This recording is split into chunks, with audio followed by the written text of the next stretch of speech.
రిష్యూడ్ అన్న రిష్యూడ్ ఇస్తలేరా అన్న ఇక్కడ చెప్పారు అన్న రిష్యూడ్ ఇస్తలేరా అన్న ఇక్కడ ఇప్పుడు రిష్యూడ్ ఇస్తలేరా చెప్పనా సీనియర్ అసిస్టెంట్ సార్ రాలేడు మీరు రిష్యూడ్ ఇస్తున్నా వీళ్ళందరికీ ఇస్తారు ఒకటి చెప్పనా ఇప్పుడు పేపర్ తీసుకుంటున్నారు రిష్యూడ్ ఇస్తేనే కదా వాళ్ళు రేపు ఇచ్చిన గొడవ ఏం చేస్తున్నా రిష్యూడ్ ఏమంటున్నా అవునా ఇప్పుడు వీళ్ళందరికీ రిష్యూడ్ ఇస్తలేరట ఇప్పుడు వీళ్ళు ఎవరైతే అప్లికేషన్ ఇస్తుండ్రో వాళ్ళు రిష్యూడ్ కాపీ ఇవ్వాలి కదా ఏమంటారు నీ రిజిస్టర్లో నమోదై ఉంటుంది కానీ వాళ్ళ చేతిలో రిజిస్టర్ నమోదైనట్టు వాళ్ళకి రిష్యూడ్ ఇవ్వాలి కదా ఇప్పుడు మీకు కాపీ ఇస్తారు వాళ్ళు మాకు రేషన్ కార్డు లేదని మరి వాళ్ళకు రిష్యూడ్ ఇవ్వాలి కదా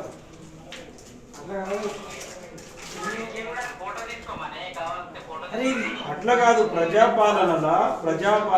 పేదలకు రిష్యూడ్ కార్డు ఉంటే చేతిలో పెట్టుకుంటాడు సార్ ఇక పలానా డేట్ నాడు మీకు ఇచ్చిందని చెప్తాడు మరి ఇప్పుడు ఏమని ఏదేది అవునన్నా అందరికీ ఇయ్యరు కదా అందరికీ ఇవ్వమని చెప్పు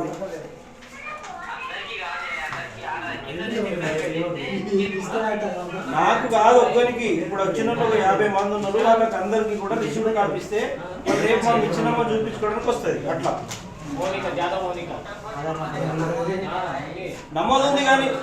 వాళ్ళు రేపు వచ్చి నీ దగ్గర ఏముంది ఆధారం అంటే రిష్యూడ్ చూపించాలి కదా వాళ్ళు వచ్చి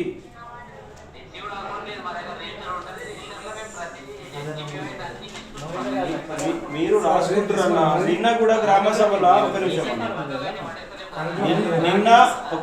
నిన్న గ్రామ సభలో ఒక్కొక్క ఊర్లో 200-300 తీసుకున్నారు అక్కడ కూడా రిసీవ్డ్ ఇవ్వలేదు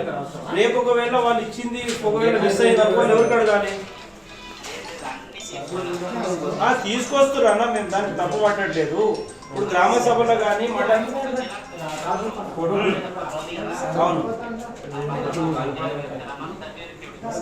ఇప్పుడు అన్న ఇంకోటి మీరందరూ రిష్యూడ్ ఇప్పుడు జిరాక్ తీసుకురండి దాని మీద రిష్యూడ్ రాసుకొని స్టాంప్ వేసుకోండి ఇస్తారా ఒకసారి మాట్లాడుతుంది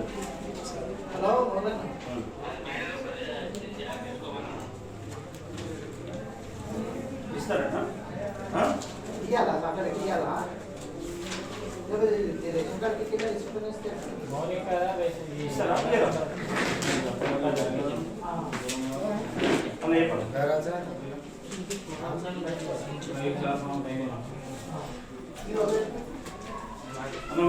ఏమంటారు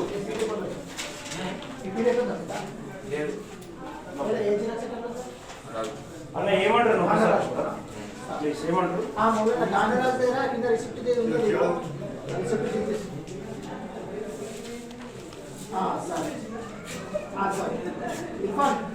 కింద రిసిప్ట్ ఉన్న ఫామ్ తీసుకో రిసిప్ట్ తెచ్చుకుంటే రిసిప్ట్ ఉంటే రిసిప్ట్ లేని దానికి స్టాంప్ వేసి ఓకేనా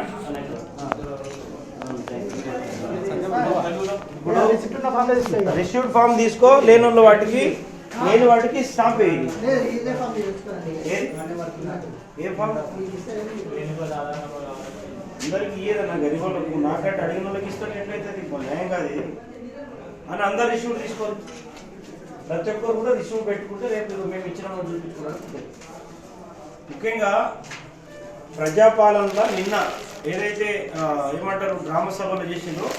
దాంట్లో కూడా రిసీవ్డ్ ఇవ్వలేదు దాదాపు ఒక ఊరు 200-300 మంది బెనిఫిషియర్స్ అంటే హౌసింగ్ సంబంధించి కానీ రేషన్ కార్డు సంబంధించి కానీ ఈ భూమి లేని నిరుపేదలు 12,000కు సంబంధించి వాళ్ళు కానీ చాలామంది అప్లికేషన్ ఇచ్చింది వాళ్ళు రిసీవ్డ్ ఇవ్వలేదు రేపు వాళ్ళు వచ్చి మేము మీకు అప్లికేషన్ ఇచ్చినాము అని చెప్పేసి వాళ్ళు రేపు అంటే వాళ్ళ రేపు ఆధారం ఉంటుంది ఉట్టిగా ఏదంటే ఉట్టిగా పేపర్ వాళ్ళదే వాళ్ళు రాసి ఇచ్చిన పేపర్ తీసుకొని కట్టలు కట్టుకుని వచ్చి పడేస్తే ఎట్లా న్యాయం జరుగుతుంది అనుకుంటున్నారు ఇంకోటి ఏంటంటే ఆన్లైన్ ప్రక్రియ కూడా ఇంకా రాలేదంటున్నారు ఆన్లైన్ ప్రక్రియ కూడా ఇంకా ఏది ఆన్లైన్ చేసే ప్రక్రియ కూడా ప్రభుత్వం మనకు ఆదేశించలేదంటున్నారు పేపర్లు అయితే తీసుకుంటున్నారు ఇప్పటికీ 4-5 సార్లు మరి ఎంక్వైరీ పేరుతోటి ఆఫీసర్లు వచ్చి గతంలో ప్రజాపాలన ఎంక్వైరీ చేసిండ్రు ప్లస్ ఇప్పుడు కూడా గతంలో మధ్యలో ఒకసారి చేసిండ్రు మళ్ళీ ఇప్పుడు 3వ సారి చేస్తా ఉన్నారు మళ్ళీ ఇప్పుడేమో పేపర్లలో మంత్రి వీళ్ళందరూ ఏమో నిరంతర ప్రక్రియ అంటున్నారు. అసలు 1 సంవత్సరం తర్వాత కూడా ఇంకా నిరంతర ప్రక్రియ అంటే మీరు ఇచ్చేది ఎప్పుడని అడుగుతున్నాం. మీరు ఎప్పుడు ఇస్తారు? ఒక 6 నెలల, ఒక ఏడాది, ఒక 3 నెలలు, ఒక గడువు అయితే కావాలి కదా. కాబట్టి ఇంకొక సంవత్సరం అయితే మళ్ళీ ఎంక్వైరీ పెడితే ఇక 2 సంవత్సరాలు దాంట్లో పోతే ఇంకా నెక్స్ట్ ఎలక్షన్ అవుతుంది. కాబట్టి మేము ప్రభుత్వాన్ని కోరేది ఏంటంటే ఈ తీసుకున్న అప్లికేషన్ వాళ్ళు 500 నుంచి 1000 రూపాయలు ఖర్చు పెట్టి అప్లికేషన్ ఇస్తా ఉన్నారు సార్. ప్రజాపాలన 1000 రూపాయల వరకు ఖర్చు పెట్టి వాళ్ళు అప్లికేషన్ పెడతా ఉన్నారు. వాళ్ళ అప్లికేషన్ వాళ్ళు నిరుపేదలు, వాళ్ళు కూలీ చేసే తప్ప గడప నిండిన పరిస్థితిలో వాళ్ళు కూలీ చేసిన డబ్బులతో వీళ్ళంతా పేపర్ తీసుకొచ్చి ఇస్తా ఉన్నారు. కాబట్టి వాళ్ళకు నిజమైన లబ్ధిదారులు వాళ్ళు ఉన్నారు. కాబట్టి భద్రంగా రాసుకొని రిసీవ్డ్ ఇవ్వండి. వాళ్ళకు న్యాయం జరిగే విధంగా చర్యలు తీసుకోండి. ఈరోజు ఎంతమంది ఇస్తే అంతమంది దగ్గర తీసుకుంటారు, అందరికి వస్తాయి పోమంటారు, ఎవరికి వస్తాయో ఎవరు రావాలన్న పరిస్థితి. కాబట్టి పారదర్శకంగా న్యాయం చేసే విధంగా కలెక్టర్ గారు, ప్రభుత్వం, మంత్రులు ఆదేశించాలని కూడా ఈ సందర్భంగా ప్రభుత్వాన్ని కోరుతున్నాము. ఒకవేళ ఇంకా ఇవన్నీ ఎంక్వైరీ అయిన తర్వాత కూడా మీరు న్యాయం చేయకపోతే తప్పకుండా మేము ప్రభుత్వం మీద పోరాడదాం. పేదలు